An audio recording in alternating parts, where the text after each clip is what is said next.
अथ त्रिंशोऽध्यायः 30वां अध्याय।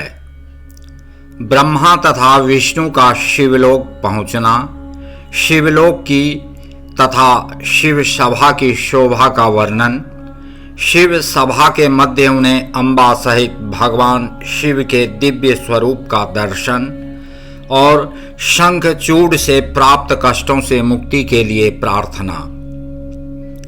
सनत कुमार बोले, हे व्यास जी, उस समय ब्रह्मा सहित भगवान विष्णु अत्यंत दिव्य, निराधार एवं अभौतिक शिवलोक पहुंचकर आनंदित तथा प्रसन्न मुख होकर भीतर गए, जो नाना प्रकार के रत्नों से निर्मित, महोज्ज्वल और शोभा से युक्त था।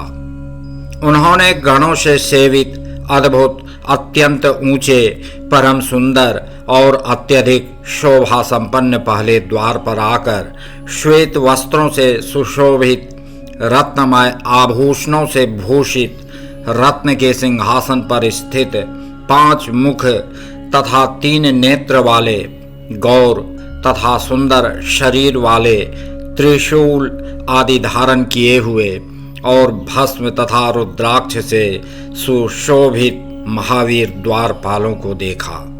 तब ब्रह्मा के सहित विष्णु ने बड़ी विनम्रता के साथ उन्हें प्रणाम करके प्रभु दर्शन के निमित्त सारा वृत्तांत बताया।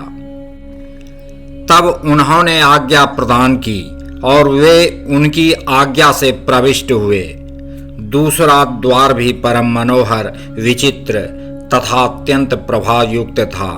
प्रभु के पास जाने के लिए उन्होंने वहां के द्वारपाल से वृत्तांत निवेदित किया और उस द्वारपाल से आज्ञा प्राप्त कर वे अन्य द्वार में प्रविष्ट हुए। इस प्रकार 15 द्वारों में क्रम से प्रवेश करके वे पद्म योनि एक विशाल द्वार पर पहुंचे और उन्होंने वहां नंदी को देखा। उन्हें भली भांति नमस्कार कर तथा उनकी स्तुति करके विष्णु जी ने पूर्व की भांति उन नंदी से आज्ञा प्राप्त कर धीरे से प्रसन्नता पूर्वक भीतर प्रवेश किया। वहां पहुंचकर उन लोगों ने शिवजी की उच्च महासभा देखी, जो महाप्रभा से युक्त, सुंदर शरीर वाले, शिव के स्वरूप वाले, शुभ कांति वाले, 10 भुजाओं वाले, 5 मुखों वाले, 3 नेत्रों वाले, नीले कंठ वाले, परम कांति से युक्त, रत्नमय रुद्राक्षों तथा भस्म रूप आभरणों से भूषित पार्षदों से घिरी हुई थी। वह सभा चंद्रमंडल के आकार वाली, चौकोर, मनोहर, श्रेष्ठ मणियों के हार से युक्त एवं उत्तम हीरों से सुशोभित, अमूल्य रत्नों से रचित, पद्म पत्रों से शोभित, मणियों के समूहों की मालाओं से सुशोभित, अनेक प्रकार के चित्रों से चित्रित तथा शंकर जी के इच्छानुसार पद्म राग की श्रेष्ठ मणियों द्वारा विरचित थी। उस सभा में स्वर्ण के सूत्रों से पिरोए हुए अत्यंत मनोहर चंदन वृक्ष के पत्तों के बंधनवार थे तथा उसमें स्यमंतक मणि निर्मित सैकड़ों सोपान बने हुए थे। उस सभा में इंद्रनील मणि के खंभे लगे हुए थे और वह अत्यंत मनोहर, सुसंस्कृत तथा सुगंधित वायु से सुवासित थे। उसकी चौड़ाई हजारों योजन थी और वह अनेक सेवकों से परिपूर्ण थी। सुरेश्वर विष्णु ने उस सभा में अम्बा पार्वती सहित भगवान शंकर को देखा। उस सभा के बीच में अमूल्य रत्न निर्मित विचित्र सिंहासन पर बैठे हुए शिवजी ताराओं के बीच चंद्रमा की भांति सुशोभित हो रहे थे। वे किरीट, कुंडल एवं रत्नों की माला से सुशोभित थे। सभी अंगों में भस्म लगाए हुए थे तथा हाथों में लीला कमल धारण किए हुए थे। वे अपने आगे होने वाले गीत एवं नृत्य को बड़ी प्रसन्नता के साथ मुस्कुराते हुए देख रहे थे। वे उमापति, शांत, प्रसन्न मन तथा महान उल्लास से युक्त थे और भगवती के द्वारा दिए गए सुगंधित तांबूल का सेवन कर रहे थे। गणलोक परम भक्ति से श्वेत चंवर डुला रहे थे और सिद्धगण भक्ति से सिर झुकाए चारों ओर से उनकी स्तुति कर रहे थे।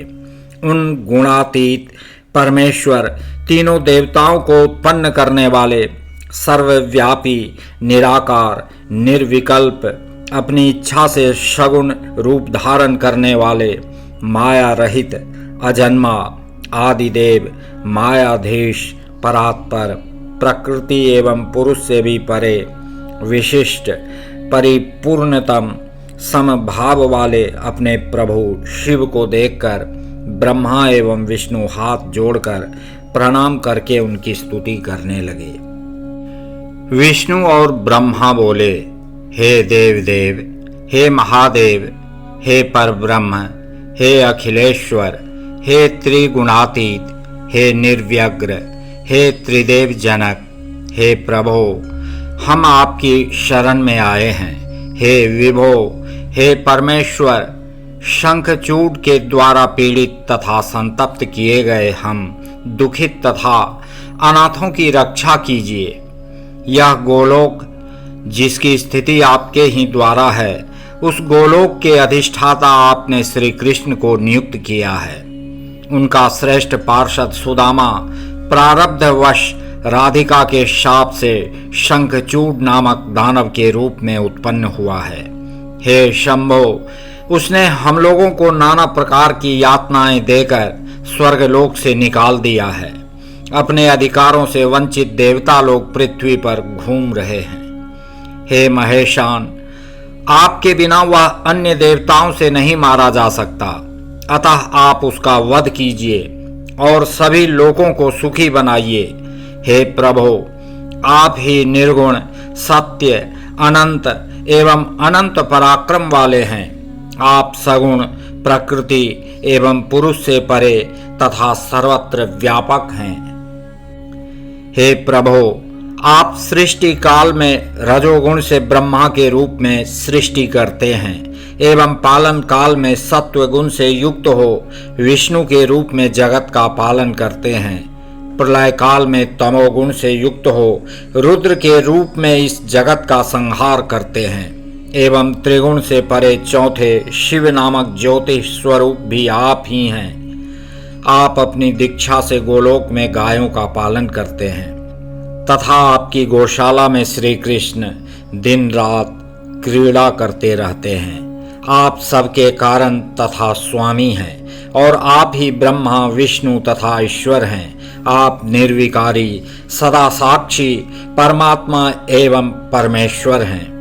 आप दीनों एवं अनाथों के सहायक हैं, दीनों के रक्षक, दीन बंधु, त्रिलोकेश एवं शरणागत वत्सल हैं।